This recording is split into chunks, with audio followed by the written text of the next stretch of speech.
Welcome back to the podcast. We got two absolute titans with me, the emperor, the philosopher king himself, Marcus Aurelius, and the one and only David Goggins. We're going to dive into some heavy today, the modern problem of war and conflict. I've been thinking about this a lot, looking at historical documents, ancient myths, like what can we learn from the text, like the Declaration of Independence and the myth of Hiawatha, the unifier.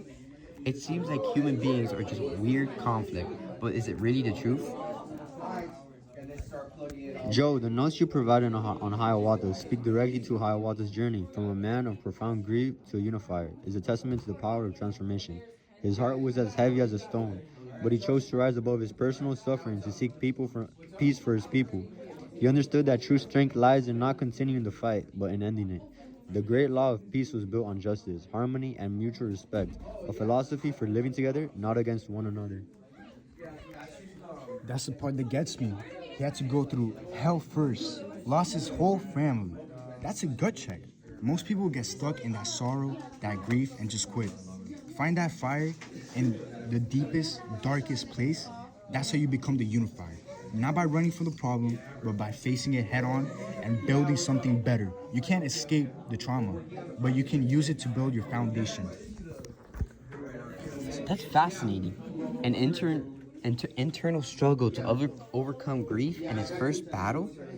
That's and it's what makes him a leader. It's almost like he waged war on his own spirit before he could bring peace to others. Now let's pivot to the Declaration of Independence. The document is all about breaking away, a violent overthrow of a king. It's a throw of such government kind of vibe. How do you recline that with Hiawatha desires for unity and peace?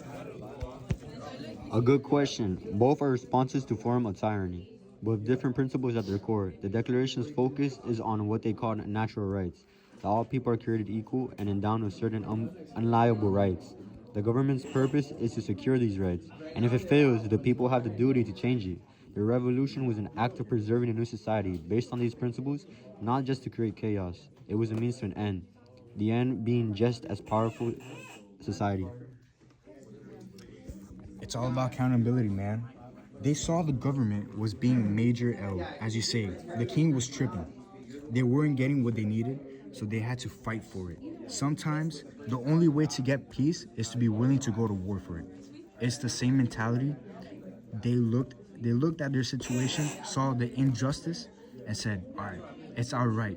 It is our duty to throw such government that takes courage, that takes an unbreakable will. You can't be a soft person and make that call. So it seems like both documents, while one is a myth and one is political, are about the same fundamental idea: an end to conflict and the creation of a new unified society. Hiawatha buries the weapon under the great tree of peace, and the Declaration established a new government based on the consent of the governor to prevent future abuse. So what's the takeaway for us today? In a world still full of war, how do these ideas apply? The principles endure. We must first address the eternal grievances that lead to conflict, the anger, the grief, the division. Only then we could build a great law of peace for our time. We must remember that power to be just must come from the people and serve their welfare, not oppress them. It's about taking ownership. It's on us, all of us, to look at ourselves and see what we're contributing to the problem. Are you a unifier? Are you willing to bury your weapons, whether they're physical or just words full of hate? Are you willing to do the hard work on yourself to create that change? Because that's where peace begins, with an individual. Stay fucking hard.